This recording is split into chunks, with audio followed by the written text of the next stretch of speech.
everyone, welcome to Ash Books. I'm so happy that I'm finally filming a video for this channel, and firstly my apologies for being inactive on this channel for almost a year now. And I have some life updates, and because of those life updates I was not able to read regularly, and if I'm not reading I don't have enough content to talk about on this channel, so that is why my channel was inactive. So now coming to the life updates, I have moved cities. I'm no longer in Amchi, Mumbai, but now I am in Namma, Bengaluru. And this transition has not been easy, but it's good because in life you cannot stay stagnant. You have to keep moving on, and that is what I have done with my life. So I think it was like a positive step, I must say, that I have taken in my life. And yes, I do miss Mumbai a lot because that city meant so much for me. I had been in that city for more than a decade now. So leaving Mumbai was one of the hardest things I ever did in my life. But on a brighter side, Bangalore has been nothing but kind to me. I love Bangalore. I love the book culture of Bangalore. And I must tell you, the book culture in Bangalore is amazing. I must tell you, here people actually buy second-hand books, and you can even trade in your old books or the books that you have already read and get store credit, which allows you to buy new books at a discounted price. And that is so amazing. And I'll tell you why. Firstly, books are expensive, and you always have some books that you have read. You might have liked them, not liked them, but you know that you're not going to go back to those books. So this is amazing that you can just trade in those books for store credit and buy books that you actually want to read. And second thing is, even if you like your books, you have limited storage. We all have limited real estate, and storage, like storing books, is also a big headache. So what I can do now is, I know that I'm not going to read this book again. I can trade it in, get store credit, and buy new books. So this has been amazing for storage issues, for how expensive books have gotten, and it kind of solves a lot of problems. So I love this book culture in Bangalore. I'm also a part of a book club here where we meet once a month and talk about books, and I come back with lot of book recommendations. Okay, having talked about life update, I think now it's time to talk about books. So as you know, transitioning from one city to another is not easy. It takes a lot of mental energy, it takes a lot of physical energy, and all sorts of energies. So that kind of ate into my reading time because I was not able to focus on reading during this transition phase.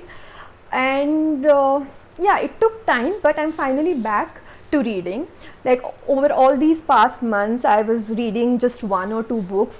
But in September, I ended up reading 7 books, and that was like huge number for me, given that I was just reading 1 or 2 books in the past months.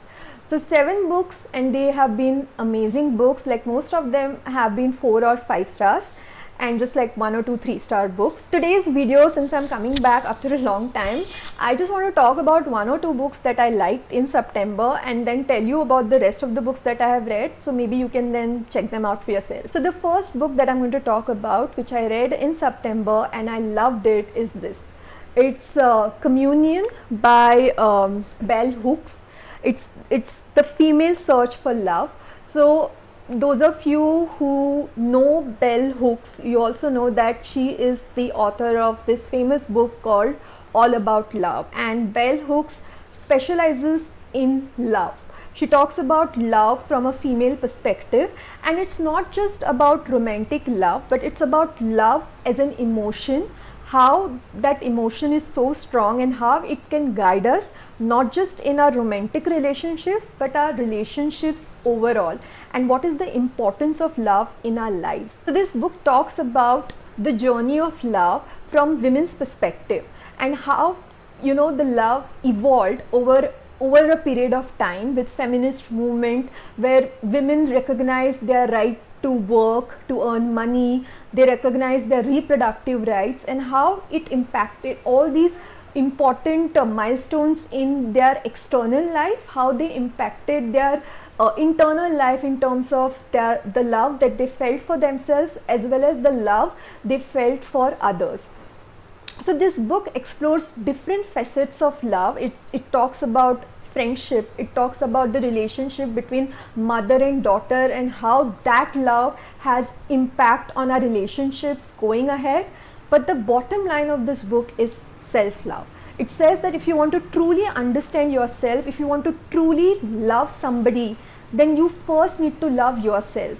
Because no matter what happens in your life, no matter what you go through, if there is one person that will be always with you, will always have your back, it's you. No one else will be there for you, but it's just you. So you need to fall in love with yourself, you need to accept yourself, and you need to practice self-love. That's the message of this book, and I think it's very important that we should recognize this for us to grow, for us to be accepting of some real love coming our way, and also to change some of the archaic notions of love that we already have. So in all, this book is very good. I recommend this book to every woman, and I also recommend this book to men also, to understand women in a much better way. Second book that I really liked is Smart Not Loud: How to Get Noticed at Work for All the Right Reasons by Jessica Chen. I love this book. So this book talks about how we function in a loud work culture when we come from a quiet culture. Now, quiet culture is something which most of us Southeast Asians know about it, like where we we've been taught to respect elders, we've been taught to not talk over them, so it is considered as bad manners.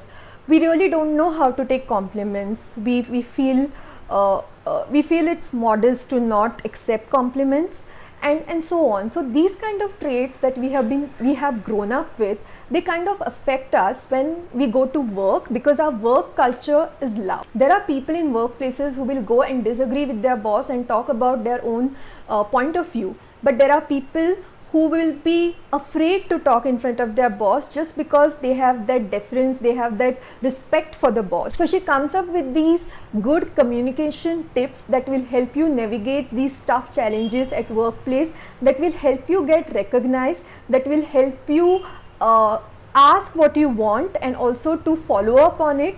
And there are lots of tips and tricks that she has given in this book. So if you're someone who is struggling with this at your workplace, where you feel that your workplace is too loud and you are somebody who is more like a quiet person, then I think you should definitely read this book, because it will give you a lot of tips and tricks to navigate this situation in a much better way. And the last book that I'm going to talk about today is Days at Morisaki Bookshop by Satoshi Yagisawa. This is a Japanese book translated into English, and I like this book. This book is like a warm hug after a long day. It just feels like that. It's very comforting, and if you like books about bookstores or books about books in general, then I think you should definitely pick this book up. The storyline is not very deep. It's very simple story, but the writing flows easily, and they mention a lot of Japanese books, they mention a lot of Japanese authors in this book, so you might get some recommendations.